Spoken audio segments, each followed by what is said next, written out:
Welcome to Joe's Astrology. Today is May 2nd, 2024. It's a Thursday. And Mars is in Aries. And that's primarily what I want to talk about today, Mars in Aries. Mars in Aries is a sign that it rules, it likes to be in. And with Mars, a Mars in Aries person, they will be impulsive. And this, of course, in the context of the entire chart. But just generally speaking, they will be impulsive. They'll rush into things. And if you think of Mars, this can be a problem for us. Some people can be a problem. Some people can be a great thing. If you're in a position in life where you're being a self-starter, being someone who is okay with continuously rushing out there with no forethought, then this can be a good thing. So we think of someone like Mcgregor. If you check out, I'll link down in the description, I have his birth chart and his birth chart analysis. A UFC fighter, it would be great to have a Mars in Aries for a UFC fighter. Maybe for a boxer, you would think, yeah, that's great, but maybe for a boxer, not so much. For many athletes, you would think it would be great to have Mars in Aries. Not exactly. I'm going to explain why, because you think of Mars going through Aries, you're getting things started, and that's the purpose of it, and that's good. But then when Mars hits Taurus, it's slow. It would have a tendency to slow Mars down. Mars will have to realize that, wait, I have to actually put in consistent work here. I have to hustle. I have to maybe do some reflection, maybe do some self-care. I don't want to do these things. And that's what Mars might be thinking, and it just wants to go back into Aries. And I'm also thinking of a person, I know he had Mars in Aries, and this does not mean that if you have Mars in Aries, something bad's going to happen to you. But he had, when he was a child, he had 3 planets in Aries, and when he was a child, he was dropped on his, this is the story I heard, he was dropped on his head, and he may have been semi-autistic, but not, he wasn't autistic, but like if you met him, you would think he'd be somewhat autistic. And he definitely had problems. He was limited in his brain capacity to do things, and he worked in a restaurant. He worked in restaurants, and supposedly he was dropped on his head as a kid, and that's what caused this. We think that's what caused this. And then to make matters worse, he went into football, and you think of a guy with Mars and Aries and playing football, you think that'd be a good thing. Well, the story I heard is he would just, the coach would tell him, get in there and just hit somebody. Of course, he'd get in there, put his head down, and just lay into people, head first.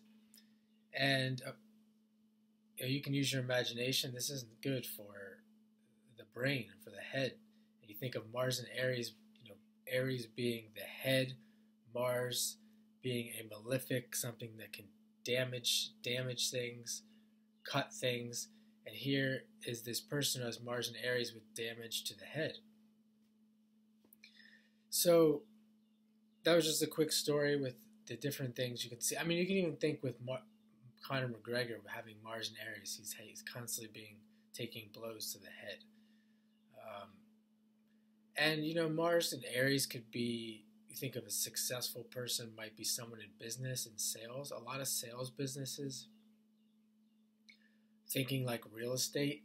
People don't really know this about real estate, but there's many successful real estate agents who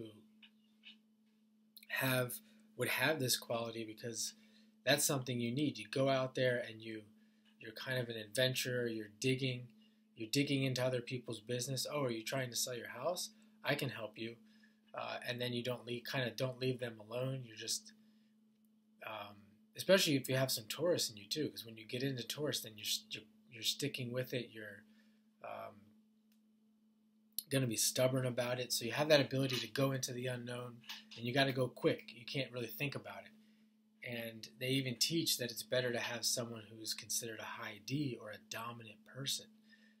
And that's the reason, because you can just go in there, you go in there hard, you don't think about it, and You get the information, make the relationship as quickly as possible, and as many as possible, because that's what wins in real estate. If you don't do that, you don't have a chance, unless you're extremely lucky, because you usually do have to do that so many times just to find a good deal. So that's Mars. Mars in Aries. It's not always sports or competition. Mars in Aries with some different aspects can be a great thinker, because we think of Mars and Aries being a leader, being someone who does have those qualities of courageousness, but then combine Mercury, some good Mercury placements, we have courage and intelligence coming together. You think right now, looking at the chart, we have Mars in Aries, North Node in Aries, Mercury in Aries. This might be a placement like that with someone who has, with that Mercury North Node, courageous intelligence.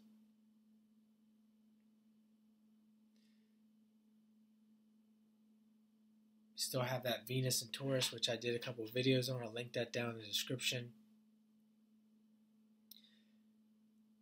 Venus likes to be in Taurus. I mean, that would be a nice combination of someone who has Mars in Aries and Venus in Taurus, and then even Sun in Taurus, because they do have that staying power. They have that ability to get started strongly, but then they also have the ability to persist and stick with whatever they're trying to do. So I hope you enjoyed this mini description of Mars and Aries, and have a great day.